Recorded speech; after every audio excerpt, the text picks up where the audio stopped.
Hello hello hello hello जी, नमस्कार। की हाल चाल मेरे शेरों और शेरनियों। आप सभी का बहुत बहुत स्वागत है वेदांत महाराष्ट्र 11th और 12th में, और मैं हूं आपकी अपनी केमिस्ट्री एजुकेटर वंशिका श्रीवास्तव। तो देखो बेटा, अब आप आ गए हो क्लास 11th में और काफ़ी सारा टाइम हो गया है कि आप क्लास 11th में पहुंच गए हो, मतलब मिड सेशन होने वाला है। अभी भी आपको क्लास 11th डिफ़िकल्ट लग रही होगी, है ना? तो मतलब कुछ ऐसी चीज़ें हैं जो आपको पता है और कुछ ऐसी चीज़ें हैं जो आपको नहीं पता क्लास 11th के बारे में। तो आज का सेशन उसी के बारे में होने वाला है। क्या क्या चीज़ें आपको करनी है, कैसे आप एकदम बहुत प्रॉपर तरीके से कम बैक कर सकते हो। आपको क्या लग रहा है कि यार 11th क्लास स्टार्ट हुई, अब तो बीच सेशन में आ गया, अब तो कुछ भी नहीं हो सकता, मतलब अब थोड़े टाइम बाद बस एग्ज़ाम्स आ जाएंगे, तो हम क्या करेंगे? तो बेटा कुछ नहीं करोगे। जो स्ट्रैटेजी आज दूंगी मैं उसको फॉलो करना है, सिंपल तरीके से। बहुत सिंपल स्ट्रैटेजी है, बस आपको एफर्ट्स लगाने हैं।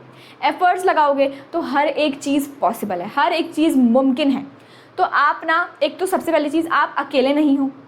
बहुत सारे बच्चे ऐसे हैं जो मीडिया सेशन में आके सोचते हैं कि यार अब क्या होगा, हम कैसे कैसे करेंगे। तो यार कम बैक हम साथ में करेंगे, ठीक है? कम बैक हमारा साथ में होगा। तो सभी लोग मुझे कमेंट करके लिख देना मैम कम बैक, और फायर वाला इमोजी भेज देना मुझे कमेंट करके, ठीक है?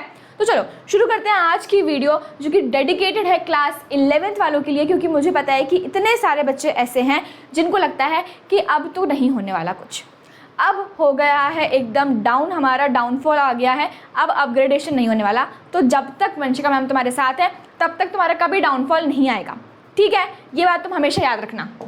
अब सबसे बड़ी चीज़ बेटा, सबसे बड़ी चीज़ जो मैं आपको बताऊंगी कि ना, क्लास 11th आपको डिफ़िकल्ट क्यों लगती है?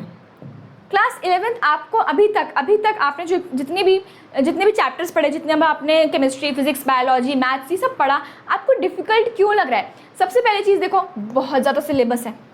सिलेबस काफ़ी सारा है, ठीक है? केमिस्ट्री की अलग एक बुक है, बायो की अलग एक बुक है, फिजिक्स की बुक अलग है, मैथ्स की बुक अलग है। तो सिलेबस आपको इतना सारा दिख रहा है, आपको इतना बड़ा, मतलब आपका जो परसेप्शन है सिलेबस को मतलब देखने का, वो इतना बड़ा हो गया कि यार सिलेबस तो बहुत ज़्यादा बड़ा है, इसलिए आपको 11th क्लास डिफ़िकल्ट लग रही है।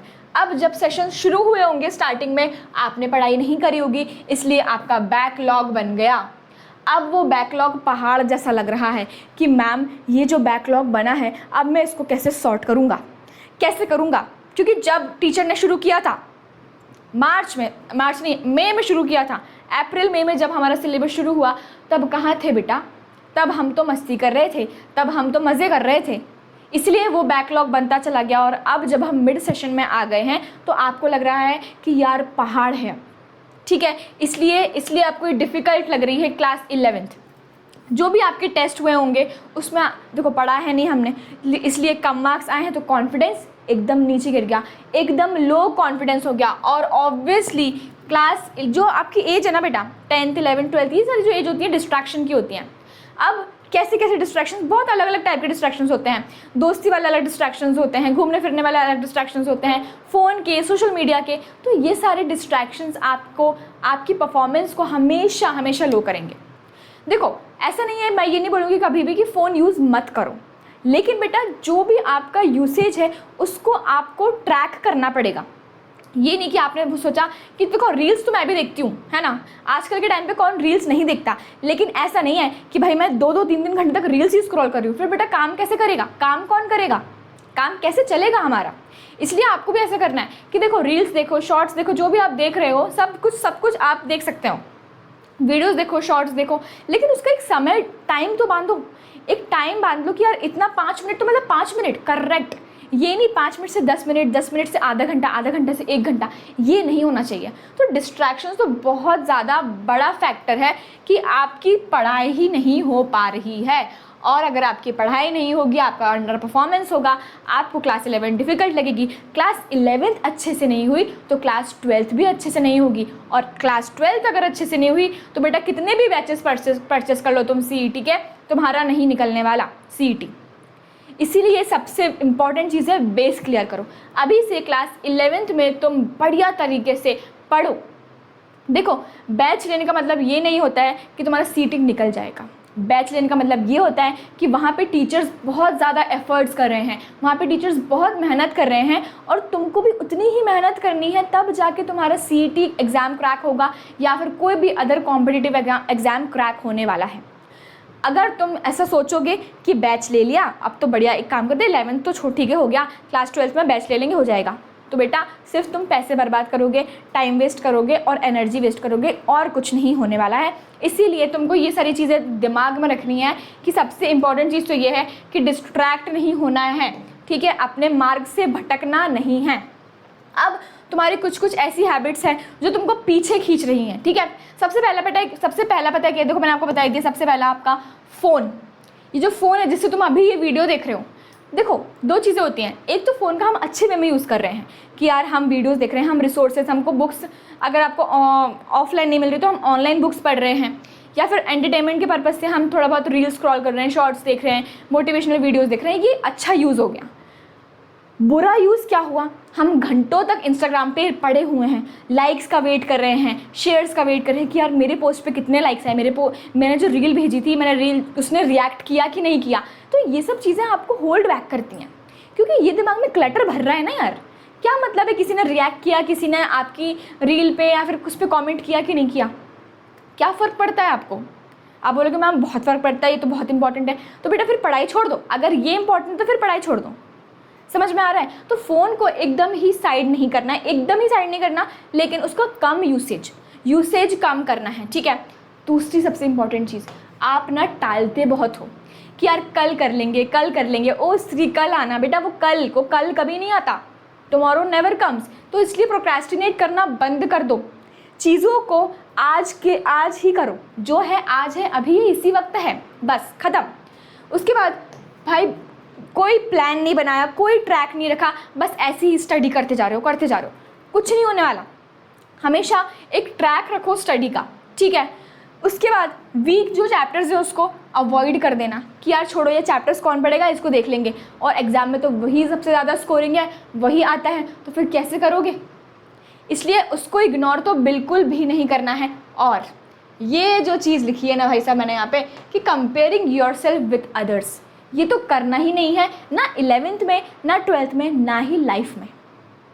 आपकी लाइफ अलग चल रही है, सामने वाले की लाइफ अलग चल रही है, उसकी लाइफ अलग चल रही है।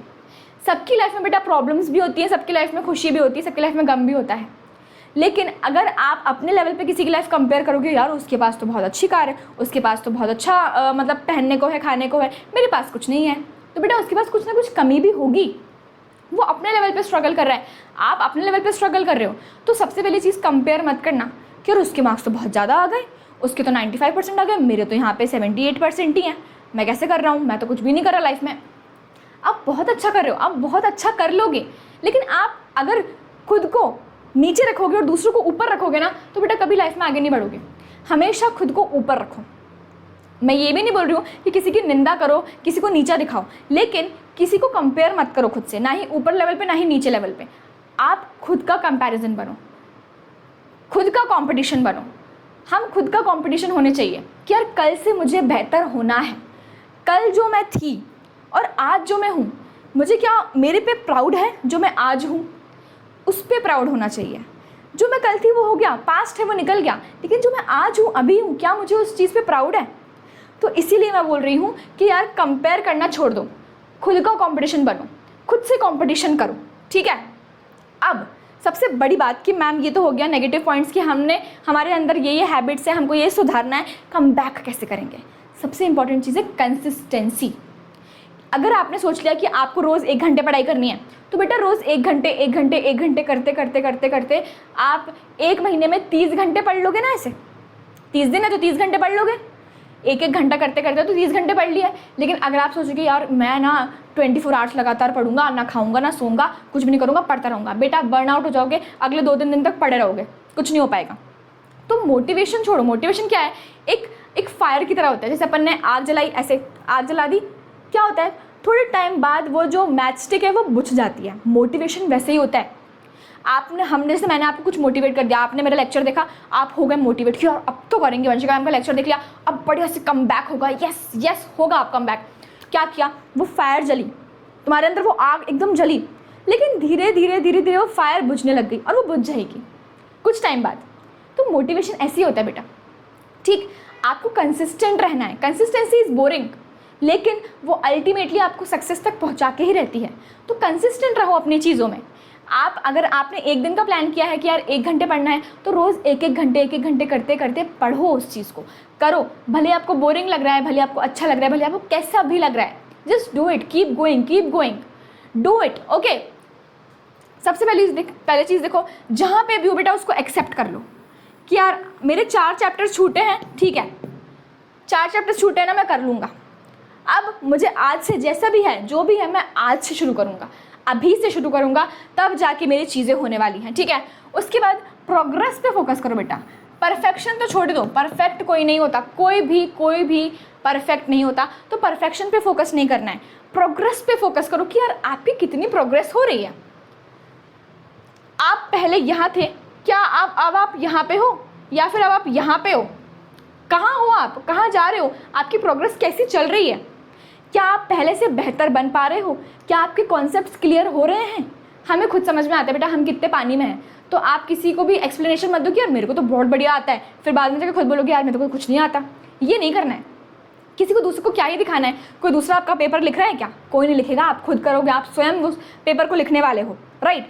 तो आप किसी के लिए बड़ा बनने से अच्छा है बेटा अपने अंदर झाँक के देखो कि यार मैं कहाँ पे हूँ, कितने पानी में हूँ मैं, मुझे पता है, ठीक। और उसके बाद जो भी आपके छोटे छोटे विन्स है बेटा उसको सेलिब्रेट करा करो कि यार आज मैंने 2 घंटे डिसाइड किया था कि मैं 2 घंटे पढ़ूंगा और मैंने 2 घंटे पढ़ा, चलो यार छोटी सी ट्रीट दे देता हूँ मैं खुद को, छोटा सा जो भी आपको पसंद है वो करके आ जाओ। अगर आपने बोला कि चलो यार अगर मैंने आज 2 घंटे पढ़ा तो मैं 10 मिनट रील्स देख लूँगा, तो 10 मिनट रील्स देख लो, थोड़ा सा 15 मिनट देख लो। छोटा छोटा विन्स जो भी आपको लगे ना कि यार ये मेरे लिए एक छोटा सा विन है, तो सेलिब्रेट करो उस चीज़ को। उससे आपको अंदर ही अंदर मोटिवेशन मिलता है, अंदर ही अंदर एक आग लगती है कि यस यार I can do it, I can do that thing. अब सबसे बड़ी चीज़ मैंने आपको बताई थी कि बैकलॉग्स जो बने हैं, क्योंकि आप मिड सेशन में आ चुके हो, मिड सेशन में जब आ चुके हो तो बैकलॉग्स बन गए हैं, तो उसको क्लियर कैसे करेंगे, मैंने इसकी एक फुल वीडियो भी बनाई है, वो जाके देख लेना, चैनल पर डली हुई है, हाउ टू क्लियर बैकलॉग्स। बहुत शानदार वीडियो है, बहुत ही सारे बच्चों ने उस पर फॉलो किया है और एकदम 100% उनके बैकलॉग्स भी क्लियर हो गए हैं। तो उसको फॉलो करना और उसके बाद मुझे बताना कि मैम वो बहुत अच्छी वीडियो थी। यहाँ देखो सिंपल है, जो मैंने उसमें बताया था कि आपको अपने चैप्टर्स को लिस्ट करना है, उसको कैटेगराइज कर लो बेटा प्रायोरिटी वाइज कि कितने चैप्टर्स है, कैसे चैप्टर्स है। रोज़ 1 घंटे जो भी आपके लेक्चर्स करंटली चल रहे हैं उसके अलावा 1 घंटे डेली उसको प्रैक्टिस पे दो और फिर वीकली टारगेट्स बनाओ। अपना एक ट्रैक रखो, हम कहाँ तक पहुँच गए हैं, हमें कल क्या करना है और आज क्या करूँगा, चेकलिस्ट बनाया करो और रात को बैठ के उसको चेक किया करो, क्या मैंने ये फॉलो किया, क्या मैंने आज ये गोल कंप्लीट किया। उसको चेक इन जब करोगे ना तब जाके तुम्हें अंदर लगेगा कि यार फाइनली कुछ तो हो रहा है लाइफ में, कुछ तो बहुत बढ़िया सा हो रहा है लाइफ में यार, ठीक है। तो ना हमेशा एक ट्रैक रखा करो बेटा, ताकि आपको क्या लगे, आपको हमेशा अपनी प्रोग्रेस का पता चलना चाहिए कि आप कहाँ तक पहुँचे हो। अब बहुत सारे बच्चे ना पढ़ते तो हैं लेकिन वो हार्डवर्क करें, हार्डवर्क तो करना ही बेटा, हार्डवर्क से कभी आप पीछे छुड़ा ही नहीं सकते हो, मेहनत तो करनी है लेकिन स्मार्ट तरीके से। कैसे करेंगे बेटा स्मार्ट तरीके से मेहनत? देखो सबसे पहले 45 to 50 आवर्स के सेशन, मतलब 50 मिनट्स के सेशंस आपको लेने हैं। उसके बाद 10 मिनट का ब्रेक लो। आप जब पढ़ते हो ना तो ऐसे मत करो बेटा 2 घंटे लगातार पढ़ लिया एकदम ही, कभी भी दिमाग में घुसेगा ही नहीं, ठीक। ब्रेन के पास उतना जो एक फोकस होता है ना, फोकस रखने के लिए जो भी सेक्शंस होते हैं ना वो कम रहते हैं। तो इसलिए आप अपना जो सेशन है 45 से 50 मिनट्स का रखो, फिर 10 मिनट का ब्रेक, फिर से ऐसी सेशन रखो, फिर 10 मिनट का ब्रेक। ऐसे करते करते ब्रेक लेते लेते जब चलोगे ना तो आपको खुद लगेगा कि मैं कितना प्रोडक्टिव हूँ, मैं बहुत ज़्यादा प्रोडक्टिव हूँ। उसके बाद जो भी आप पढ़ रहे हो उसको एक बार पढ़ो, अच्छे से पढ़ो, बढ़िया से पढ़ लो। नोट्स पढ़ लिया, बंद करो बुक को, एक रफ पेपर लो और उस पर लिख के देखो कि आपको क्या क्या याद है। इसको बोलते हैं एक्टिव रिकॉल। आपने बुक पढ़ी आपने, अब उस बुक को बंद कर दो। अब आप रिकॉल करो कि यार मैंने इस पे यहाँ ये डेफिनेशन देखी थी, इस पे ये डायग्राम था, इस पे ये थी। तो आपका दिमाग वर्क करना स्टार्ट कर देगा। मतलब उससे पता है कंसंट्रेशन, फोकस, सभी चीज़ें इंप्रूव होती है। एक तरह की एक्सरसाइज है ये, ठीक है। रिव्यू करो आफ्टर 1, 3 और 7 डेज। ये एक ड्यूरेशन है कि ना, एक टाइम ड्यूरेशन सेट कर लो कि इतने टाइम बाद आपको रिविजन करना है, ठीक है, उस चीज़ को रिव्यू करना है और भाई क्वेश्चन प्रैक्टिस तो आपको डेली ही करनी है, इसको तो बिल्कुल भी आपको स्किप नहीं करना है, ठीक है, इसको आपको स्किप नहीं करना है। अब बात करते हैं आपके, देखो बायोलॉजी भी है, केमिस्ट्री, फिजिक्स और मैथमेटिक्स और बायोलॉजी भी है, तो आपको पढ़ना कैसे है। केमिस्ट्री में एकदम लाइन बाय लाइन एनसीईआरटी को आपको बिल्कुल बहुत प्रॉपर तरीके से पढ़ना है। मेमोराइज तो कुछ नहीं करना है, मेमोराइज नहीं करना, ठीक है, आपको कॉन्सेप्ट अच्छे से पढ़ना है, कॉन्सेप्ट अच्छे से पढ़ना है। मेमोराइज का मतलब रटना नहीं है, मेमोराइज का मतलब यहाँ पे मैं बोल रही हूँ रटना नहीं है, ठीक है, पढ़ना ज़रूर है, कॉन्सेप्ट पढ़ो और उसको फिर याद करो। डेली आपको एमसीक्यूज प्रैक्टिस करने हैं फिजिकल केमिस्ट्री के, क्योंकि उसमें न्यूमेरिकल्स होते हैं, वो आप ऐसे ही हवा में सॉल्व नहीं कर सकते हो, उसकी प्रैक्टिस तो चाहिए पड़ेगी। फिजिक्स में भी आपको ऐसे ही है कि जो थ्योरी है बेटा उसको बहुत बढ़िया तरीके से पहले समझो क्या है और उसके बाद न्यूमेरिकल्स प्रैक्टिस करो। डेली आपको कम से कम 5 से 10 न्यूमेरिकल्स प्रैक्टिस करने ही पड़ेंगे फिजिक्स के, तभी आपको फिजिक्स आ पाएगी। और डेरिवेशन की भी प्रैक्टिस करो, डेरिवेशन को समझो और फिर उसके बाद उसको लिख कर देखो कि क्या आप लिख पा रहे हो, क्या आपको समझ में आया। मैथ्स में कैसे करना है आपको, देखो अब मैथ्स में तो थ्योरी होती नहीं है, नहीं होती ना थ्योरी, तो आपको इसके क्वेश्चन प्रैक्टिस ही करनी पड़ेगी। क्वेश्चन प्रैक्टिस करो, बहुत सारे क्वेश्चन प्रैक्टिस करो, जो भी गलत हो रहा है उसको रिव्यू करो, जो भी आपका जो भी क्वेश्चन है वो गलत हो रहा है उसको रिव्यू करो, और रिव्यू करने के बाद वापस से उसको सॉल्व करके देखो कि आपका आंसर गलत कैसे आया। बायोलॉजी में कैसे करना है आपको, बायोलॉजी में भी आपको थ्योरी है तो थ्योरी बढ़िया तरीके से पढ़ो, कॉन्सेप्ट क्लियर करो कि यार एक्चुअली में हो कैसा रहा है, कैसा चल रहा है, इसमें क्या कॉन्सेप्ट लगेगा। इसमें कॉन्सेप्ट मतलब कैसा कि बेसिकली एक स्ट्रक्चर मैनर में एक स्टोरी लाइन बनाओ बायोलॉजी के लिए अपने दिमाग में, तो आपका फिजिक्स, केमिस्ट्री, बायोलॉजी तीनों चीज़ें बहुत बढ़िया तरीके से हो जाएंगी, ठीक है। अब देखो यहाँ पे एक टाइम टेबल, एक छोटा सा टाइम टेबल बनाया है मैंने यहाँ पे, ताकि तुम इसको फॉलो कर सको। अगर जो लोग इसको फॉलो कर सकते हैं बेटा डेफिनेटली करना, आप मतलब अगर आपने ये फॉलो कर लिया तो आपकी पढ़ाई कहीं नहीं जाने वाली, फिर आपको 95 प्लस ही मिलने वाले हैं अगर आपने इफेक्टिव स्टडी कर ली इन स्टडी आवर्स में। देखो सबसे पहली चीज़ आपको 6 बजे उठना है, 6 बजे उठे आप मॉर्निंग में, देखो 6 बजे उठ गए, बढ़िया। 6 बजे उठने के बाद आपको करना क्या है, जो भी आपने पहले उसके पहले वाले दिन पढ़ा, प्रीवियस वाले दिन पढ़ा, उसको 30 मिनट कम से कम रिवाइज कर लो, ठीक है, 30 मिनट उसको रिवाइज कर लो, बढ़िया तरीके से रिवाइज कर लो। फिर उसके बाद देखो स्कूल जाने का टाइम हो जाता है, स्कूल और क्लासेस जो भी हैं आपकी, उसके बाद स्कूल चले जाओ 2 बजे तक, जितने बजे भी स्कूल रहता है आपका, मैंने मान लिया 2 बजे तक रहता है आपका स्कूल। फिर आप आए, खाना वाना खाया, थोड़ी देर रेस्ट किया, 3 से 5 आपको बिल्कुल अनडिस्ट्रैक्ट होकर, मतलब डिस्ट्रैक्ट नहीं होना है और फोकस्ड स्टडी करनी है, फोकस्ड स्टडी करनी है, ठीक है। फिर 5 से 6 आप ब्रेक ले लो, एक्सरसाइज वगैरह करो, जो भी कुछ खाना वगैरह है आपको वो सब खा लो। फिर उसके बाद 7 से 6, 7 से 9 जो आपका बैकलॉग्स है बेटा उसका एक टाइम बनाओ। ये मैंने बैकलॉग के लिए बनाया है, बैकलॉग टाइम बनाया है कि यार 7 से 9 में मुझे सिर्फ बैकलॉग्स वाला ही काम करना है। यहाँ पे मैं रिवाइज करूँगा, क्योंकि सुबह बहुत अच्छा टाइम होता है रिवीजन करने का, ब्रह्म मुहूर्त बोलते हैं ना, ब्रह्म मुहूर्त में उठना चाहिए, 4 बजे उठ के पढ़ो, ठीक है। 4 बजे नहीं उठ सकते तो सुबह एटलीस्ट 6 बजे उठ जाओ, 6 बजे उठ के पढ़ो, रिवाइज करो, तो आपको कैसे याद नहीं होगा देखते हैं। फिर 3 से 5 बढ़िया तरीके से नया चैप्टर, जो भी नोट्स बनाने हैं नोट्स बनाओ, जो भी आपके टॉपिक्स है नए टॉपिक्स पढ़ो अच्छे से, ठीक है। उसके बाद जो भी एक्सरसाइज वगैरह करनी है, ब्रेक एक्सरसाइज कर लो, बैकलॉग क्लियर कर लो 7 से 9 में, और 9:30 बजे रिवीजन करो, 10:30 बजे सो जाओ। मुझे पता है ये टाइम टेबल फॉलो करना डिफिकल्ट है, क्योंकि आजकल के बच्चे क्या करते हैं, 10:30 तो भाई बहुत ही मिनिमम हो गया, 12 बजे तक जग रहे हैं, 1 बजे तक जग रहे हैं, इंस्टाग्राम चला रहे हैं, व्हाट्सएप चला रहे हैं, फेसबुक चला रहे हैं। ऐसा नहीं करना बेटा, बस एक करेक्ट टाइम निर्धारित कर लो कि मुझे एक करेक्ट टाइम निश्चित कर लो कि यार मुझे इतने टाइम पे सोना है तो मैं सो ही जाऊंगा, खत्म, बस, ठीक है। और बहुत इंपॉर्टेंट चीज़, अपना स्लीप स्केड्यूल जो है वो बेटा एकदम प्रॉपर करना है। 7 से 8 घंटे की नींद तो आपको लेनी है, क्योंकि आपका दिमाग को रिकॉल करने में, वापस से उसको रिफ्रेश करने में टाइम लगता है, रीप्रोग्राम करने में टाइम लगता है, तो उसको टाइम दो। ये नहीं है 1 घंटा सो रहे हो, 2 घंटा सो रहे हो, 3 घंटे सो रहे हो, ऐसे नहीं करना है आपको, ठीक है। तो एक प्रॉपर नींद लेनी है, एक प्रॉपर आपको टाइम बनाना है खुद का, ताकि आपका दिमाग अच्छे से उस चीज़ को रिकॉल कर सके, ठीक। अगर आपने ये चीज़ फॉलो कर ली, एकदम कंसिस्टेंटली फॉलो कर लिया आपने, तो क्या होने वाला है भाई, मैंने बोला ना कि मोटिवेशन कुछ नहीं होता, कंसिस्टेंट आपकी जो हैबिट्स है ना वही आपके कमबैक को डिसाइड करेंगी। जो आपकी हैबिट्स है बेटा वही आपके कमबैक को डिसाइड करेंगी कि आप कितना आगे जाओगे। अभी जो आपकी जो हैबिट्स हैं वही आपका फ्यूचर बना रही हैं, ठीक है, ये याद रखना। जो भी आपकी हैबिट्स है बेटा वही आपका फ्यूचर बना रही हैं। अगर आपकी गलत हैबिट्स हैं, बुरी हैबिट्स हैं, तो आपका फ्यूचर भी वैसे ही बनने वाला है। सुबह जल्दी उठो, रात को जल्दी सो जाओ। अच्छे से बोलते हैं ना, early to bed early to rise makes a man healthy wealthy and wise. ये बचपन में हमने पोएम सुनी थी, ठीक। तो वो क्यों बोलते हैं कि भाई जल्दी उठो, जल्दी सो जाओ। Healthy body is a wealthy body. मतलब अगर आपका बॉडी हेल्दी रहेगी तो आप वेल्थ तो अपने आप कमा सकते हो यार, लेकिन अगर आपकी बॉडी हेल्दी नहीं रहेगी ना तो हो गया, फिर कुछ नहीं कर पाओगे आप ज़िंदगी में, ठीक है। अब देखो, एक 90 डेज कमबैक चैलेंज है ये। कैसे करना है आपको? डेली गोल्स आपको कम से कम, देखो, set 3 specific study targets every morning. आपको टारगेट सेट करना है कि यार क्या टारगेट है, आज का क्या टारगेट है, मुझे क्या क्या अचीव करना है, मेरा क्या क्या एम है। रिवीजन आपको वीकली करना है। Every Sunday revise the entire weeks topics using active recall. Active recall का मतलब क्या है? आपने नोट्स पढ़ लिए, बंद करो बुक को, एक पेज लो, उस पर लिख के देखो क्या कितना रिकॉल कर पा रहे हो आप, ठीक है। एक्टिव रिकॉल करना है। मंथली टेस्ट लेने हैं आपको, फुल मॉक टेस्ट लेना है हर मंथ आपने जितना भी पढ़ा है, मंथ में जितना भी आपने पढ़ा है, जितने भी चैप्टर्स कंप्लीट करें उनका मॉक टेस्ट लेना है बेटा। और अपनी हैबिट्स का सबसे बड़ी चीज़ तो यही है, अपनी हैबिट्स का एक ट्रैकर बनाओ।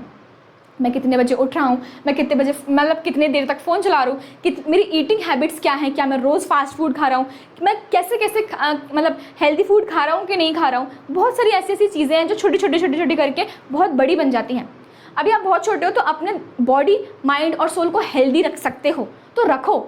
ऐसा नहीं है कि भाई ऐसा मत करना कि आपने अगर हैबिट्स ख़राब कर ली तो आगे आने वाले जो भी कुछ टाइम है, जो भी कुछ साल है ना, उसमें आप अपनी बॉडी को लेके ही सफ़र करोगे।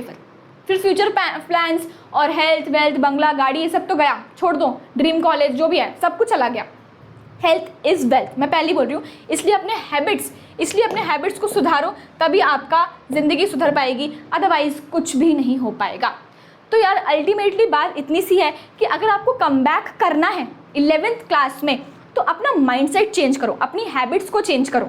अगर आपने अपनी हैबिट्स चेंज कर ली, एक रूटीन बनाया, एक पूरा प्लान बना लिया कि मुझे ये फॉलो करना ही है, एनी हाउ मुझे ये चीज़ फॉलो करनी है, तो यार कोई आपको कमबैक करने से नहीं रोक सकता। और अभी भी मौका है, मैं तो बोल रही हूँ अभी भी आप कर सकते हो। बैकलॉग्स क्लियर करो, अपना एक स्केड्यूल बनाओ कि मुझे इतने इतने घंटे तक पढ़ना है, तभी आप कर पाओगे। अगर आपने ये वाला स्केड्यूल फॉलो कर लिया ना, सुबह 6 बजे उठ रहे हो, रात को 10:30 बजे तक सो जा रहे हो यार, तो मैं बता रही हूँ बहुत अच्छे से आपके सारे चैप्टर्स, बहुत अच्छे से आपकी लाइफ सेट हो जाने वाली है, एकदम प्रॉपर सेट हो जाएगी। और इसी के साथ अगर मैं आपको बताऊं कि आप MHT CET की तैयारी तो कर ही रहे होगे, क्योंकि आपको आपके ड्रीम कॉलेज में जाना है, ठीक है। मुझे फटाफट से कमेंट करके बता देना कि आपका ड्रीम कॉलेज क्या है, ठीक है, मुझे कमेंट करके बताना। तो यार अगर आप उसकी तैयारी कर रहे हो ना, तो उसकी तैयारी करने के लिए बेटा ऐसा नहीं है कि आप सिर्फ 2 घंटा पढ़ लिया, 3 घंटा पढ़ लिया, हो गया। आपको डेडिकेटेडली कम से कम 10 से 12 घंटे पढ़ना ही पड़ेगा अभी से। क्यों बोल रही हूँ 10 से 12 घंटे? क्योंकि बेटा आपने अभी स्टार्टिंग में तो पढ़ा नहीं, अभी से अगर पढ़ना चालू करोगे तो आपको कम से कम मैक्सिमम 10 से 12 घंटे तो पढ़ना ही पड़ेगा ना। तो इसीलिए मैं बोल रही हूँ कि यार अपना एक स्केड्यूल बनाओ, अपनी एक हैबिट बनाओ कि मुझे कितने घंटे पढ़ना है, एक ट्रैक रखो, एक टाइम टेबल बनाओ, तभी आपकी क्लास 11 और 12 और CET निकल पाएगा। और अगर आप CET की तैयारी कर रहे हो और आप बुक्स सर्च कर रहे हो कि यार कहाँ से हम कौन सी बुक से पढ़ें, तो बेटा ये बुक्स है तत्व बुक, फिजिक्स, केमिस्ट्री, बायोलॉजी और मैथ्स के लिए। चारों बुक आपको मिल जाएंगी जस्ट इन ₹1800। इसकी लिंक आपको डिस्क्रिप्शन में मिलेगी, तो वहाँ जाके आप देख लेना, क्योंकि ये इतनी शानदार बुक है ना। पूरा मैटर हम जो भी अभी CET के जो मैं बैचेस बताऊँगी ना, उसी बैचेस में हम सारे क्वेश्चंस करवा रहे हैं। तो बहुत अच्छा मैटर है इस बुक में, आप ये बुक ले सकते हो। साथ ही नीव बैच और शौर्य बैच, 2 बैच चल रहे हैं बेटा, जो कि जस्ट फॉर ₹3499 है और 6499 फॉर 2 ईयर्स है। तो कितना शानदार ऑफर है। अगर आपको चाहिए तो यहाँ पे लिंक मिल जाएगी बेटा डिस्क्रिप्शन बॉक्स में, वहाँ जाके आप चेकआउट कर सकते हो। साथ ही मौर्य बैच क्लास 12th वालों के लिए चल रहा है, जो कि 1 ईयर कोर्स 2999 में मिल जाएगा आपको। एक इन्फिनिटी कोर्स भी चल रहा है जिसमें बैच और बुक्स मिलेंगी, और एक इन्फिनिटी प्लस कोर्स चल रहा है जो कि बैच, बुक्स और पर्सनल मेंटर्स के लिए है, ठीक है। साथ ही एक IVSAT का स्कॉलरशिप टेस्ट है, उसकी लिंक भी आपको डिस्क्रिप्शन बॉक्स में मिल जाएगी। वो आप जैसी लिंक खोलोगे, टेस्ट दे दो, आपको तुरंत 90% तक की स्कॉलरशिप वहाँ पे मिल जाने वाली है। साथ ही बेटा अगर मैं आपको वेदांतु के रिजल्ट बताऊँ, ये है MHT CET के वेदांतु के रिजल्ट। साथ ही JEE मेंस 2026 के रिजल्ट हैं। 2025 के result 1 in every student is from Vedantu. और साथ ही ये देखो, ये है नीट के रिजल्ट्स, जो कि बहुत ही शानदार है, बहुत ही ज़्यादा अमेजिंग है। और ये है वेदांतु के ऑफलाइन सेंटर्स जो कि आपको पुणे और महाराष्ट्र में मिल जाएंगे, जहाँ पे जाके आप 90% तक की स्कॉलरशिप को अवेल कर सकते हो। तो है ना ये मज़ेदार कि नहीं? अब मुझे सबसे पहले सभी लोग कमेंट करके बताएंगे, बोलेंगे कि yes ma'am I can do it, come back होगा, फायर वाला इमोजी, कम बैक होगा, फायर वाला इमोजी भेज देना मुझे, ठीक है? वहाँ पे एकदम फायर वाला इमोजी डाल देना। तो चलो मुझे बताना कैसा लगा ये वीडियो, सेशन को करेंगे लाइक। मिलेंगे हम नेक्स्ट वाली वीडियो में। Till then thank you so much for watching.